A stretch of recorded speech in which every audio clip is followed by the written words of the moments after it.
Now we're looking into the actual reactions of benzene, the chemistry that it can undergo. This is chapter 16, and it's going to be covering electrophilic aromatic substitution, as well as something else called nucleophilic aromatic substitution, and a couple other minor details. So there's tons of information here. Let me just summarize it really quickly so we can outline it.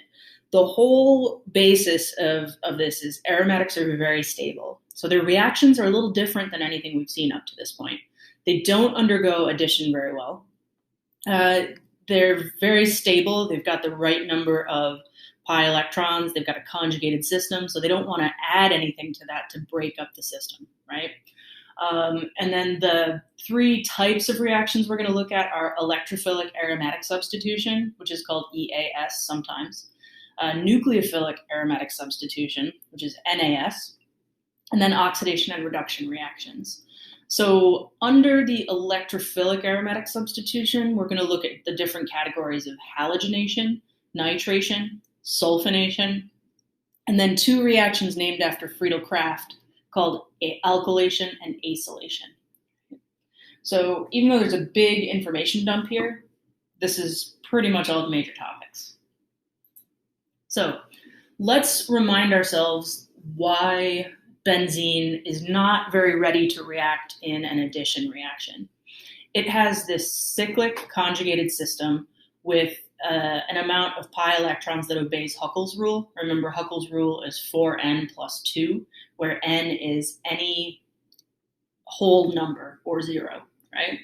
So here we've got an aromatic system.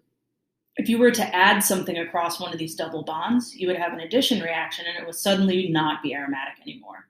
That's not ideal. This is less stable than this, right?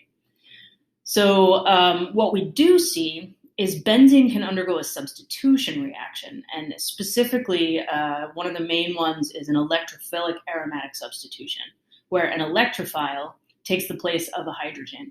So you see we maintain the conjugated aromatic system, we just switch out an electrophile for an H for an electrophile, right? So here we maintain that aromaticity. So here's benzene, and if we tried to do a series of reactions, you can see here that if you just put benzene in the presence of Br2, there is no reaction. If you just put it in the presence of sulfuric acid, no reaction. Just KMNO4, no reaction. But if you put it in the presence of a catalyst and heat, then you're going to see a reaction. So if you react Br2 with FeBr3 and heat, you will get a substituted bromobenzene. And if you do H2SO4 with heat to react benzene, you will get benzene sulfonic acid. So you'll see in these cases, we've successfully replaced a hydrogen with something. Whereas with, if you just had cyclohexene, a not aromatic system, it would be very easy to do all of these reactions with just H2SO4, just Br2, and just KMNO4. You wouldn't need heat, you wouldn't need a catalyst, right? So this is due to benzene's heightened stability, right? It's not as reactive. So here are some other examples of electrophilic aromatic substitution that we're going to see. You can halogenate something, which means you're exchanging hydrogen for a halogen. You can nitrate it, which means you are switching it out for an NO2. You can sulfonate it, which means you're switching it out for an SO3H. You can alkylate it, which means putting any carbon group on it. Or you can acylate it, which means putting any carbon group with a carbonyl on it. This is C double bond O right here. So you should be very familiar with these 5 reactions. Let's first look at halogenation of benzene, right? If you just react it, benzene and a dihalide, it's not going to react. We need something that is very electron deficient to start this reaction going. And this is where a Lewis acid comes in. Remember, over the course of most of your chemistry classes, you learned 3 definitions for acids and bases. You learned the Arrhenius definition. You learned the Bronsted-Lowry definition, which is the most commonly used one, where it talks about giving or receiving a proton. And then finally, you may have briefly learned about a Lewis acid or Lewis base definition. Now, Lewis acids are something that accept a lone pair of electrons. They're very electron deficient. They're going to accept a pair. So we have Lewis acids in this kind of reaction. In the presence of AlBr3 or AlCl3, this is a very, very unhappy molecule. The aluminum is already positive because it's metal, and then it's got 3 bromines that are pulling electron density away from it. So this aluminum is very electron deficient, and it's very likely to be attacked by a nucleophile.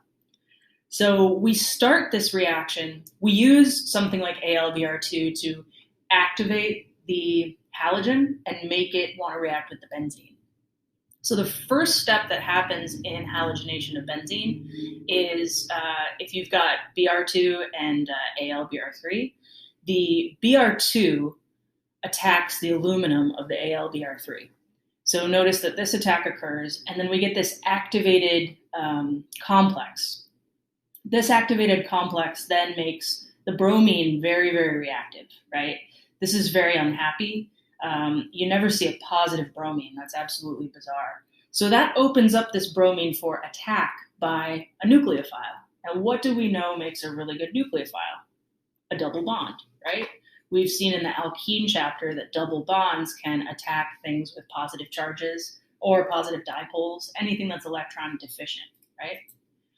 So what then happens is the double bond in one of the double bonds in the benzene attacks that activated bromine in the complex that was just created in the first step. And then that bond opens up. And this looks familiar now. We have kind of an addition reaction in this step where bromine goes on one side and then the other side is left empty, so a carbocation forms, right? So that's the next step in here. We now have a charged intermediate, a carbocation, and what's going to happen now is we've got to reform that double bond because remember, we substitute a hydrogen for a bromine and we reform the conjugated aromatic system. So in that next step, you've got AlBr4 minus. That is present from the previous step, and it's going to steal this hydrogen away from the same carbon that the bromine is on. So this is removing the hydrogen that gets replaced. And that bond that was with the hydrogen now moves down to replace the double bond and get rid of the carbocation, and we reform our benzene ring. So we get our substituted bromobenzene, we spit out HBr, and then we recreate our catalyst, which is the Lewis acid AlBr3. Remember, catalysts always regenerate themselves at the end of a reaction. So let's throw this all on one slide. Most of these electrophilic aromatic substitution mechanisms follow the same mechanism. You need 2 things in the beginning that activate the reaction because the reaction wouldn't happen on its own. So even though we're going to see different reagents with nitration and sulfonation and all that, you're going to see the same pattern of activation, and then the double bond attacks, and then the double bond gets reformed. So our first step is whatever gets added to the benzene ring attacks the catalyst, right? So the bromine attacks the aluminum part here. We get our activated complex with a positively charged unhappy bromine. The double bond of the benzene in the next step then attacks the outer bromine, and the bromine leaves with the benzene ring. The double ring opens up to have a bromine on one side and a carbocation on the other side, and we've generated AlBr4 minus. That AlBr4 minus then comes back to finish the reaction by removing the hydrogen on the same carbon as the bromine, reforming that double bond.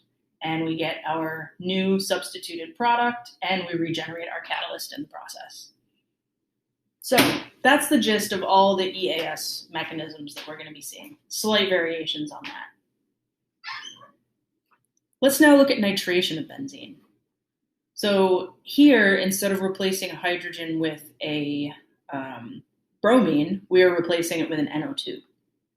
And if we just had HNO3 present, this reaction would not happen. You need the presence of HNO3 and H2SO4. What's happening here is they activate each other, just like we saw in the previous reaction with the Br2 and the FeBr and the AlBr3, right? So here's the activation step where the HNO3 actually attacks the hydrogen on the sulfuric acid and becomes a protonated, strong acid. And then we have some rearrangement, and we end up getting our H2O and our NO2 positive. It's this positive nitrogen that that ring is then going to reach out to and grab, right? And here we see we've created that positive NO2. The double bond of the benzene attacks the positive charge of the nitrogen. Notice the double bond is acting as the nucleophile, and the positive nitrogen is the electrophile. So then you get this situation where a couple of different things could happen. So one of the things that stabilizes this is the possibility for resonance, right? And if you'll notice, we form a carbocation because this bond opens up, this side gets the NO2, this side gets a carbocation. But notice resonance actually allows for moving it around and moving that carbocation to 3 different locations. It's the movement of that carbocation that gives for extra stability to this kind of compound. You also see this happen in any electrophilic aromatic substitution mechanism, right? So there's 3 possible resonance structures. And no matter which one forms, we end up getting our deprotonated sulfuric acid. This is the conjugate base of the sulfuric acid that got deprotonated in the first step. That comes back, it steals the hydrogen next to the NO2, and then that bond moves down to reform the aromatic ring. So notice it's very similar steps to what we saw with Br2.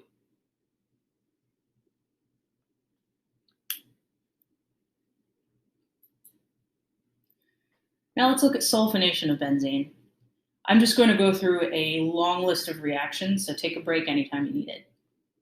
So the cool thing about this one is it's a reversible reaction, which we don't often see.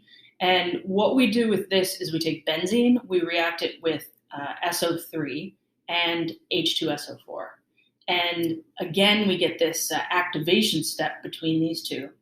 And then that allows for addition to SO3H onto the benzene ring. All right, now we can't get away without looking at this mechanism. What occurs here is the SO3 is attacked by the double bond in the benzene, right?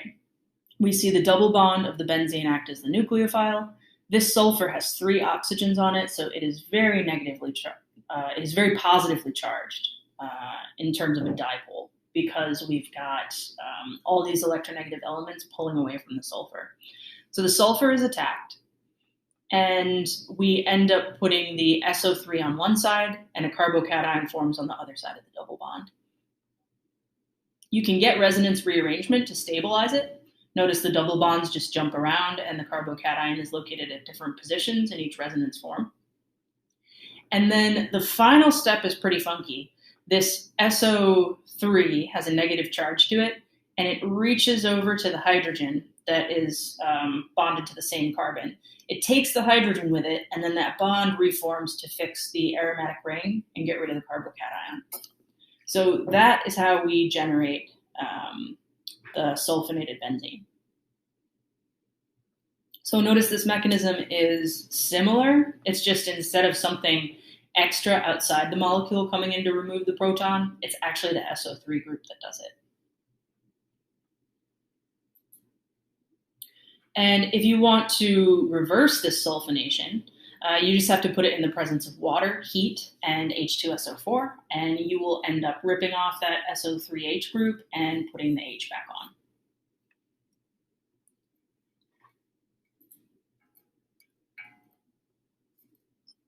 All right.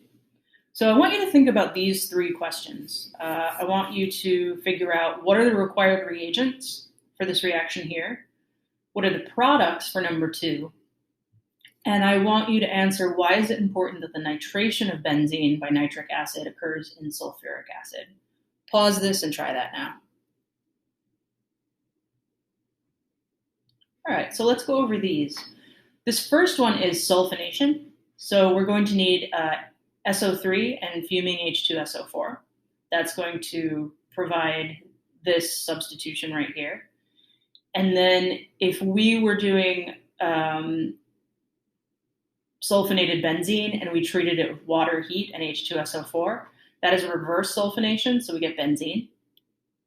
And then the sulfuric acid is needed pretty much to activate the whole reaction, right? We need a good electrophile to form. So the sulfuric acid protonates the nitric acid, and that nitronium ion is what's going to be the really good electrophile. Remember, this is called electrophillic aromatic substitution. So the sulfuric acid helps to generate that nitronium ion, and then that is attacked by benzene, right? Otherwise, the reaction would not occur. Now let's look at alkylation and acylation. These were both discovered by a French scientist and an American scientist, Charles Friedel and James Kraft, in 1877. So it's pretty amazing that all of this chemistry was going on practically 150 years ago at this point, without mass specs, without IRs, without NMRs. The circumstantial evidence that they gathered to prove that they did what they did was kind of amazing back then. So alkylation is the addition of just a carbon group. So it could be any carbon group. It could be 1-methyl, it could be an ethyl, it could be 10 carbons, pretty much anything that's a carbon group. And it's added through reaction of benzene with an alkyl halide. Remember, alkyl halides are some carbon group with a halogen on it. Most commonly, we see chlorine and bromine as the alkyl halides. So you have your benzene, you have whatever carbon group you want to put on it in the presence of an alkyl halide, and then you react it with AlCl3. That's got to be there as a catalyst. If you just put these two together, the benzene and the alkyl halide, nothing will happen. Addition of the AlCl3, which is another Lewis acid, is going to be needed to push this forward. And then you'll notice basically this chlorine is ripped off, and the carbon that was attached to the chlorine now gets attached to the benzene ring. What's the mechanism? I'm so glad you asked. Let's go over it now, right? Now, you need the Lewis acid to activate the alkyl halide. So what happens here is the Lewis acid and the alkyl halide react. The halogen of the alkyl halide attacks the Lewis acid, and we get this really funky charged complex. This funky charged complex makes this carbon atom very positive in terms of dipole. That makes it a very good electrophile open to attack. So the double bond of the benzene then attacks the carbon of the alkyl halide, and then the rest of the activated complex, the halogen and that other stuff, gets kicked off. So think of this MX3 as our AlCl3, right? So that gets kicked off, and we now have what we've seen in all of the other reactions up to this point. We've got whatever we added to this side of the double bond, and then we have the positive carbocation intermediate. Resonance can move that around, so you have 3 different resonance forms. And the very last step is that negative complex with the extra halogen coming back to remove a hydrogen. The hydrogen leaves and the bond reforms to get rid of the carbocation and reform the benzene ring. So that's how we put some kind of carbon group onto a benzene ring. And this is called Friedel-Crafts alkylation.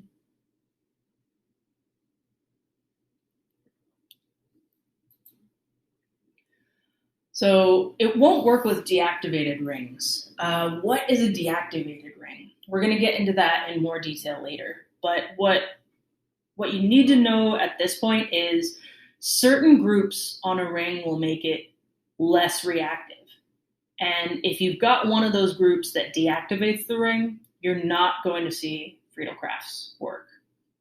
We'll have another slide soon about what an activating and a deactivating group is. So let's look at Friedel-Crafts acylation. This is an acyl group. If you take this chlorine off and you just have the C double bond O with a carbon group on it, that's an acyl group. If you go on to biochemistry and specifically like fatty acid metabolism, acyls are going to be very important in those metabolic pathways. So an acyl group is an R with a C double bond O on it. So we take benzene, and with alkylation, you use an alkyl halide, but with acylation, you use an acid halide. So you do benzene plus acid halide in the presence of AlCl3, and then whatever this R C double bond O is gets put onto the double ring, onto the benzene ring in place of a hydrogen. Right? So again, let's look at the mechanism. This is a very mechanism-heavy chapter. All right. There's lots on this slide, but let's break it down in steps. The very first step is activating that acyl group. We want the Lewis acid to turn it into something called an acylium ion. So the Cl of the acid chloride, of the acyl chloride, acyl chloride is another word for an acid chloride. That is going to attack your Lewis acid, specifically the aluminum of the AlCl3. And you're going to form this activated complex. Now, chlorine has 2 bonds. It's very unstable. So it's pretty much going to leave on its own and go with the AlCl4 group. That means that we have our RC double bond O with a positive charge on it. That is our acylium ion, right? So this is what got kicked off when the chlorine left. And resonance allows it to move between these 2 structures, right? Double bond and triple bond. Now, the acylium ion is now our electrophile. This opens it up for attack by the nucleophilic benzene ring, right? So the double bond attacks the carbon of the acylium ion, and we see what we saw in all the other mechanisms. Something gets added to one side of that double bond, the other side gets a positive charge. And you could also think about resonance stabilizing this positive charge. It wasn't drawn here. So we've got formation of our carbocation with our acyl group added. And the last step is that AlCl4 coming in, and one of the chlorines takes away the hydrogen that's on the same carbon as what was added. This bond that was with the hydrogen moves down to fix the carbocation. We reform our benzene ring. We've replaced a hydrogen with an acyl group. We've regenerated our AlCl3, which was our catalyst that started the whole process up here. And we've also made HCl. So that is acylation. Right? Alkylation and acylation are 2 different reactions, but they're named after the same people. So there's some weird stuff that happens in the Friedel-Crafts alkylation reaction. You can actually see a rearrangement occur often with alkylation. Now, you won't see it with acylation, but you will see it with alkylation. So you've got this situation where you've got benzene reacting with a primary alkyl halide, and you would expect to see this thing that's drawn kind of faintly here, right? You would expect these 3 linear carbons to just be attached to the ring. But what we actually see is a rearrangement occurs to create a branched thing. So instead of attaching to this carbon, we actually see it attached to this carbon, and we get that Y shape. This happens because we see a hydride shift. Remember when we learned about hydride shifts? They can happen to stabilize a carbocation by moving it from a primary to a secondary carbon, right? So you see a hydride shift from a primary to a secondary carbon so that you create the more stable intermediate. So that is, that's one of the funky things about Friedel-Crafts alkylation.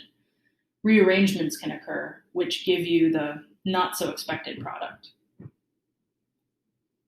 And acylation, again, does not see this rearrangement. Here are some practice problems. I want you to try to fill in the blanks for all three of these. Pause and try now. All right, let's go over these. This first one is Friedel-Crafts acylation, because this is an acyl group, right? So we're going to end up attaching at this point to the benzene ring, right? So you'll see this carbon here gets attached to the benzene ring, and the chlorine leaves. That's our product. Now remember, just to clarify, if you're just asked for the products, you don't have to write out the whole mechanism. The time that you have to draw a mechanism with every arrow showing every step is when a problem specifically asks, propose a mechanism or propose a stepwise mechanism for this process, right? If you're just asked for the product, all you have to do is just put the product out. So this first one is Friedel-Crafts acylation, right? Actually, all three of these are. And we just put this spot right here on the ring. The second one is very similar. We just end up putting, let's see, this spot, actually, this should be, there's something missing here. I don't think I can draw this on here in the new program that I'm using. Maybe I can. But anyways, it should be this whole group here with the C double bond O attached to that point there. I'll try to go back and change that in the slides. But pretty much just take the carbon of the carbonyl and attach it to the benzene ring. Right? Now, this last one is asking you to think a little differently. There's actually two ways that you could create this. This last one, we could go two different ways. If you were to do it through Friedel-Crafts acylation, it would actually be two steps, because you would have to add an acyl group that had 1, 2, 3, 4 carbons on it. So the first thing that you would do is add 1, 2, 3, 4. You would add this to create the acylated product. And then if you wanted to get rid of that double bond O, you would just keep adding, do a reduction reaction to make all of that disappear. Now, a simpler way that you could do this is through Friedel-Crafts alkylation. If you just reacted it with an alkyl halide, right, that's 1, 2, 3, 4 long, then you could create it that way as well. But remember, you could see the possibility of a rearrangement. So if you absolutely wanted to avoid some rearrangement, you would want to go the acylation route versus the alkylation route.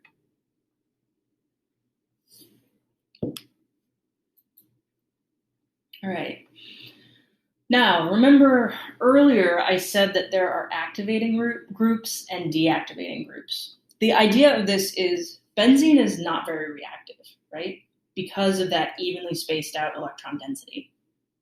Now, if you put side groups on there that either withdraw electron density or donate electron density, they're going to change the reactivity of that ring, right? So activated rings have substituents that donate electrons. And then deactivated rings have substituents that withdraw electrons. So remember, things like alkyl groups, just carbon groups, are going to be donating electron density. So carbon groups are going to be activating groups. They will activate a ring. And electron withdrawing compounds like halogens, oxygens, that kind of thing, they tend to pull electrons away from the ring. They will be deactivating groups that deactivate the ring. Now, what we're going to learn is that if you've got an activating group, it's going to make different points of the ring more reactive than others. So if you have an activating group, it's actually going to make these two sites that are right next to the group and the one directly across it from it more reactive. These are called the ortho. There are 2 ortho positions and 1 para position. So if we look at this numbered version of the molecule, right, the activating group is at the first position. The second position is an ortho. The sixth position is also an ortho, but it's not labeled. And then the fourth position directly across is a para. So activating groups will make the ortho and the para positions more reactive. Now, what do you think deactivating groups do? Deactivating groups make the ring less reactive, but the spots that it does make a little reactive are these two, which are called meta. So 5 and 3 on this same diagram would be called meta positions. So we're going to go over this a lot more, right? But the substituents determine the reaction direction because of resonance and because of induction. Now, remember, I made this point in organic 1, but I haven't made this point in organic 2 yet. Most of the problems in organic chemistry can be solved by using 3 different concepts to explain it: resonance, induction, or sterics. So if this is your first time in the class with me, if you didn't have organic 1, remember resonance, induction, and sterics. They can answer almost everything. So this concept can be explained by the first 2, resonance and induction. Induction is the push and pull of electrons through molecules across bonds. So when we're talking about electron donating groups activating a ring and electron withdrawing groups deactivating, that donation and withdrawal is the inductive effect, right? And then resonance, remember we saw those 3 different resonance forms within the mechanism where the carbocation could be put at 3 different places. That's what we mean by resonance determining this, right? Because depending on what the most stable resonance form is, then it may prefer ortho, meta, or para position, right? So here are 3 compounds. The central one is plain old benzene. Notice that it's got symmetry. And the electron donating, all of the electrons are pretty much equally distributed across the molecule. Symmetry means stability, right? Now, if you put an electron donating group on it, such as CH3, then the CH3 will push the electrons to the center, to the benzene ring, and it's still equally distributed. It just has a little bit more to distribute around. So this is more reactive because it's got more electrons to stabilize the ring, and they're equally distributed. This is equally distributed, but it doesn't have as many, right? Just plain old benzene. And having electron density in the middle of the ring helps to stabilize it, because remember, what is the charge on that intermediate that we saw in the mechanism? We formed a carbocation, right? So in this mechanism, you can form a carbocation at any one of these carbons, and having electron density within the ring is going to help stabilize that positive intermediate. So electron withdrawing groups actually pull all of the electron density outside of the ring. So for 2 reasons, it's no longer symmetric, and then also it does not have the negative charge to stabilize the positive charge inside the ring. So that's how we can visualize the difference between an electron donating and an electron withdrawing group, its effect on the ring. So how do we know if something is activating or deactivating, right? There's a lot of different charts out there that will help you. You can also reason through it based on electronegativity, but here are activating groups in relative order from most activating to least activating. So amines, right, they've got lone pairs on them. They tend to be donating. This is a primary amine. Here's a secondary amine that has more carbon groups to also donate along with the nitrogen, right? OH and OR, so alcohols and ethers, tend to be activating. So are amides and alkyl groups. Those are all activating, right? So that means that they are going to they're going to push electron density to the center of the ring and make it more reactive, specifically more reactive at the ortho and the para position. Now, deactivating groups are NO2, CF3, an ether, a cyanide, an ester, a sulfonate, and any of the halogens, right? So these are going to withdraw electron density, make it less reactive, and push any reaction to the meta position. And then if we just look at the halogens, right, the most reactive is the most deactivating. And the most electronegative is the most deactivating. And then it goes down as you lose electronegativity. So here's what I mean by activating groups being either ortho, para, or meta directors, right? If you've got an electron donator, it's going to change the resonance qualities of this. So an electron donator is going to make the ortho and the para positions more available for reaction. And we'll see something different with most deactivators.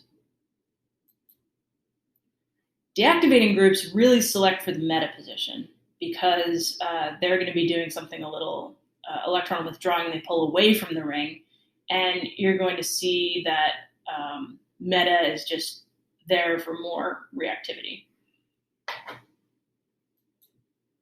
So the weird thing about this is, how do I say this? Activating groups are ortho-para directors. Deactivating groups are meta directors. Except halogens are weird because they are deactivators, but they are actually ortho-para directors. We'll talk about what that means more, right? But let me say that one more time. Activating groups, if you have a benzene ring that already has an activating group on it, it is going to direct any new reactions to the ortho or the para position. If you have any benzene that already has a deactivating group on it, it is usually going to push any new reactions to the meta position. Except for halogens, they're very strange. They are deactivating groups that actually direct to the ortho-para position. All right. I've got a few different slides up here to try to summarize all of this. So I'll go over a few more that might help it, right? So the big thing here is activating groups are going to speed up the reaction because of resonance. They're stabilizing that carbocation, right? Deactivating groups withdraw electrons away, and they increase the activation energy, which slows down the reaction. So here's what I mean by something being an activator and an ortho-para director. You start with, this is toluene, right? The common name of this is toluene, also the IUPAC accepted name.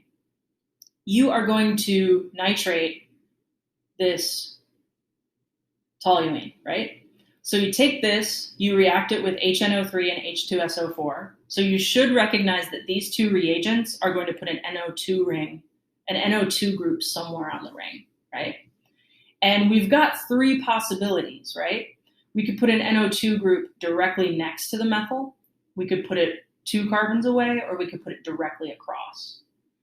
These are what I mean by this first one with the NO2 next door. This is the ortho position. And then 2 carbons away is the meta position. And then 3 carbons away directly across, is the para position. So ortho, meta, para. Now, just statistically, if reactivity was all the same, you would expect it to be across the board equal, like 1/3, 1/3, 1/3. But what we actually see is this reaction highly selects for ortho-para, right? 34% of the reaction is at the ortho position, and 63% of it is at the para position. And we only see 3% at the meta position, right? This is what activating groups do. So you're going to see most of your product present at the ortho and the para position. Now if you had plain old benzene with nothing on it, you wouldn't have to think about ortho-para because all the carbons are the same, right? It could just go anywhere and it would be fine. But if you have a benzene ring that already has something on it, you have to think of the nature of that group. Is it an activator or a deactivator? Is it going to direct to the orthopara or the meta position, right? So here's another orthopara director. We've got an OCH3 group. We're going to nitrate this as well. And we see 40-60 breakup of the ortho and the para product.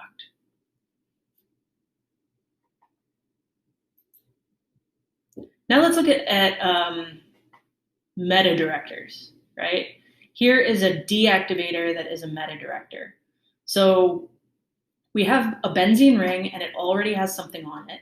The thing on it is a deactivating group and a meta director.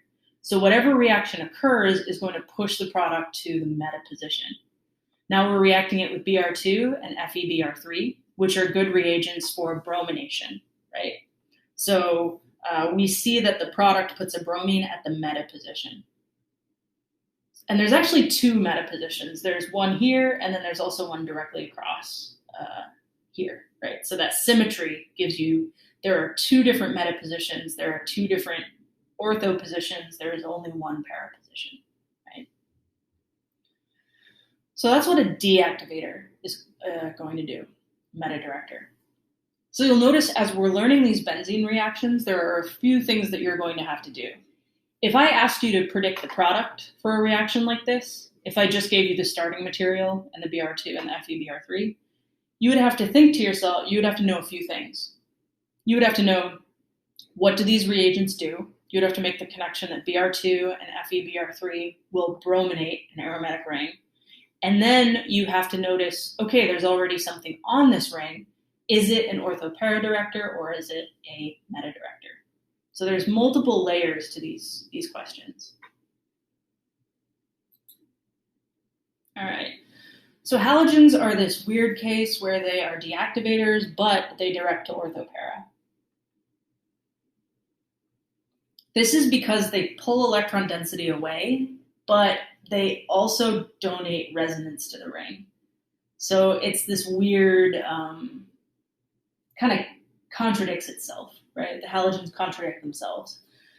So the fact that their lone pairs can donate some resonance to the ring actually makes them push, be activators for, they're not activators, sorry. It makes them promote orthopara positions in the products. So I like this chart a lot. There's a lot of different versions of this chart in different textbooks, but this double line right here tells you whether something is an orthopara director. So if it's on the left of that double line, it's an orthopara director. If it is on the right of that line, it is a meta director. And then anything lining up with the blue part of the arrow is an activating group, meaning that it donates electrons. Anything above the pink portion is deactivating, meaning it withdraws electrons. And this figure pretty clearly puts halogens in that weird middle ground. So I like this figure a lot. I would say this figure would be the best kind of reference for you to have as you're doing these problems. Here's just a different way to say it, right? We've got activating groups that are orthopara directors here, deactivating that are meta directors here, and then deactivating that are actually orthopara orienters here. So halogens and then a couple others we won't really talk about much in this class. All right, so these substituents, they affect reactivity in a couple of different ways. The first way is the inductive effect, right?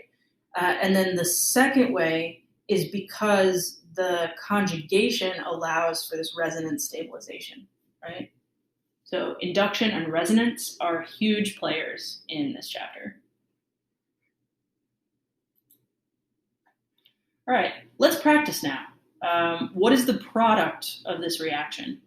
You have to think to yourself, what is this reaction doing? and then where is it directing your end product? Try that now. All right, pause it if you haven't had enough time to try it. But let's look at this. We have toluene, right? Toluene is a activating group, right? So that means it's going to be an ortho or a para director. And if we react it in the presence of nitric acid and sulfuric acid, this is a nitration reaction. So we're going to see nitration directed to the ortho or the para position in regards to this CH3. Now, NO2 is a deactivator, so we are going to see direction to the two meta positions. And when you react it with CH3Cl, which is an alkyl halide, and AlCl3, which is a Lewis acid, this is Friedel-Crafts alkylation. So we're actually going to see this CH3 group put at the meta position. So those look like this, right? Our first one was an ortho-para director, so these are going to be our two major products. You may have a very, very small amount of meta, but you don't have to show it there. And then this second one, we see that we've got whatever the R group is on your alkyl halide, that gets put on your ring, and the NO2 group is directing it to the meta position.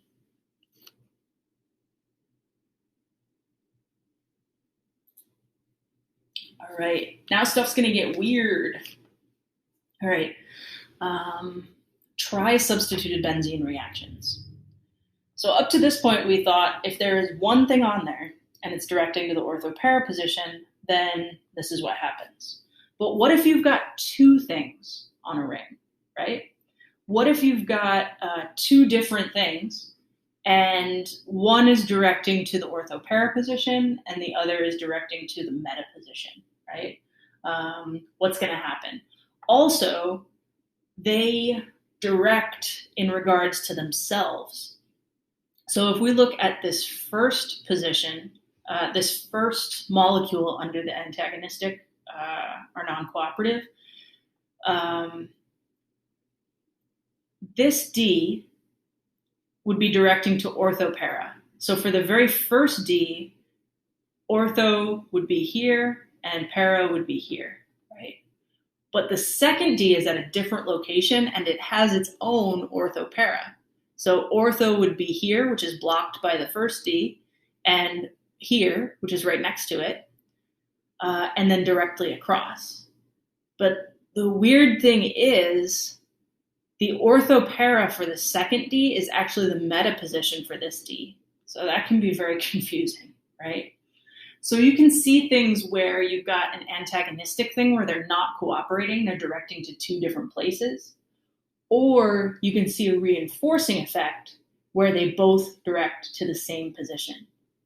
So if you look at this first one under reinforcing, where we've got D and D and they have an empty carbon between them, right?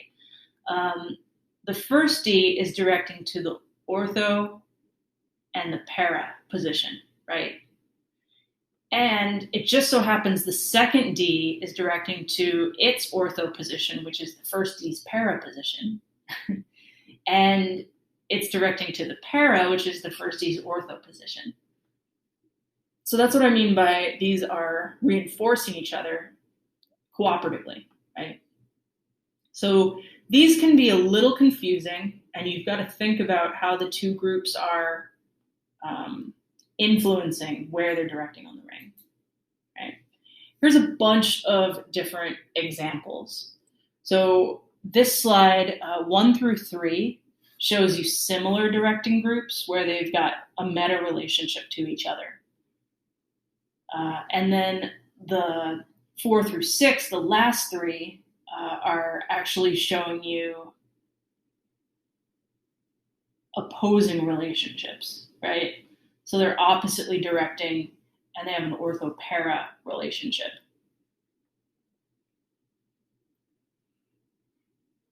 So let's go over this first one, right? We've got two methyl groups here. They're one carbon apart. Methyl groups donate to the ortho-para position, right? So we would be seeing ortho in terms of this first carbon. Hopefully you can see my mouse in this program, but we are looking at the carbon group that is to the right. So this carbon group on the right of the ring has an ortho position and a para position. The carbon group on the left has a different ortho and para position. Now, they share an ortho position in between the two of them. And then the other ortho is the other para. So they reinforce each other, right? That's what we mean by like similar directing. They're both directing to ortho-para positions. And in this case, some of their ortho and para kind of line up to direct to the same spot. So what we end up seeing here is our major product goes right here. And this is a position that is ortho to the carbon on the right, and it's para to the carbon on the left. Now it's directed to this position and not the other ortho position because this is actually blocked by two carbon groups. Think about the sterics of a group trying to come in and attack between these two carbon side groups, right? Those are actually blocked through sterics. Remember, that's another explanation. Resonance, sterics, or induction can explain everything. So if you take all three of those things into account, you can reason through these problems. Now let's look at how number 4 has different directing groups, right? BR is an ortho-para director, so it would direct to the ortho position where one is open and one is blocked by the NO2. And then para, which is open, and then NO2 happens to be a meta director, which the meta for the NO2 is also the para for the bromine. So because you've got those two things pushing to that same carbon, you're going to see the product form right here. So the sulfonation goes to the position that would be para for the bromine and meta for the NO2. So that's a lot to take in, right? This is like a real logic puzzle, figuring these problems out. So look through all 6 of these and try to see how they're all directing, either in a cooperative or argumentative fashion.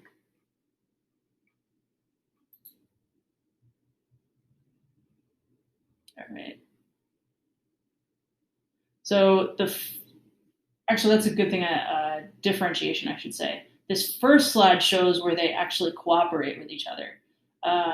So 1 through 3 have the same kinds of directors. They're either both ortho-para or they're both meta. And they work in a way where they both direct to the same positions, right?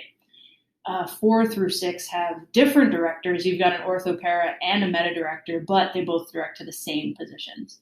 So all 6 of these are examples of cooperative groups, right? Now, this second set of reactions are uncooperative groups. That's where it can get really confusing.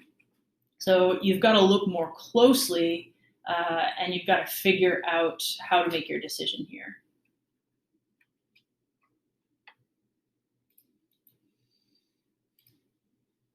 So if we look at this first one, right, these two chlorines are next door to each other, and chlorines are ortho-para directors, but you're going to see that they'll be directing to very different positions, right? The para for one is, let's see, the ortho for one is the para for another, right? So, I'm sorry, the meta for one is the para for the other. See, this takes a while to get used to.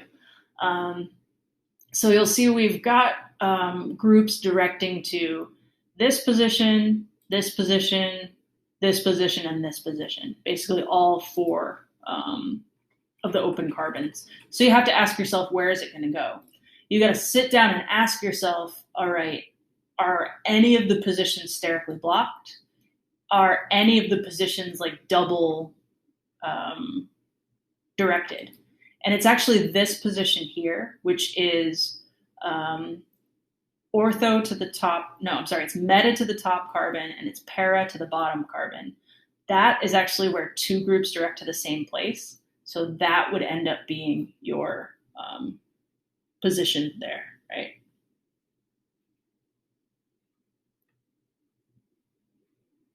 So it takes a lot of thinking. I would say this would be one of the most advanced kind of problems I might throw at you because you'd have to really think through how they're working on each other, right?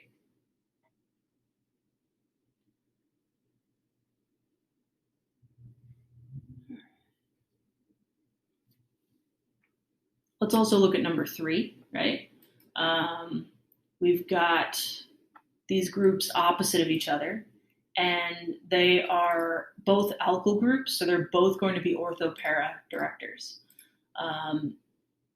Now, this one's interesting because para is blocked, right? Each of these are para to each other, and being para directors, you can't put something there that's blocked. It can only replace a hydrogen. So our only options are this position and this position. Those would both be, they would be ortho for one, but meta for the other. And so you're basically going to be seeing a ortho addition closest to the smaller carbon group. This is because of sterics, right? This is ortho to the methyl, and then this would be ortho to this propyl group. But this propyl group is more blocked from sterics, so the chlorine is actually going to go to the ortho position next to the smaller carbon group, right? So that's what we mean where we've got a non-cooperative substitution, and you've got to think more deeply about what's going on. All right. Predict the products of the following reactions. Pause and try that now. All right, so this is a way to show 4 different reactions, right? Here we've got a bromine and a methyl group that are, they have one empty carbon between them. So bromine is going to be an ortho-para director, so is methyl. So you've got to think about what position is ortho and para for both of those respectively. And then you've got to think if anything is going to be blocked, right? Then you look at what you're reacting it with. This top reaction looks like a Friedel-Crafts alkylation. So you're going to be putting this carbon group, CH2CH3, onto the ring. And this bottom one looks like nitration. So you're going to be putting an NO2 somewhere on the ring. Right? So we'll have 2 different products here. And then below, we've got to do the same thing. We've got to think about if we've got orthopara or meta directors. And again, it looks like we are creating a Friedel-Crafts product and a nitration product. So let's see what we have there, right? All right, so this is going to be adding the CH2CH3. We've got the ortho-para positions open for bromine. And we've got the ortho-para positions open for the methyl group. The thing to notice is that both of them are directing to this bottom carbon. This bottom carbon is para to the bromine and ortho to the methyl. So if you've got double the direction to that point, that is going to be your product. So that's why we see this CH2CH3 put at this bottom carbon. Now, if we look at nitration, right? If we nitrate that, we see the NO2 put in the same position, right? Because they're both being directed. One is para-directing and the other is ortho-directing to the same carbon. So the NO2 gets put there. Now we want to think about these 2 groups, right? Methyl is an ortho-para director, and this is a meta director. This is an ether. So ethers are meta directors. And you will notice that the meta position for the ether is the para position for the alkyl, the methyl group. So again, we've got a situation where this bottom carbon is getting the group because of direction from both things, right? So this CH2CH3 group is put at the position that is para to the methyl, and meta to the ether. Sometimes I feel like I'm speaking a made-up language, but you feel the same. And then you'll see here NO2 is the product for that as well.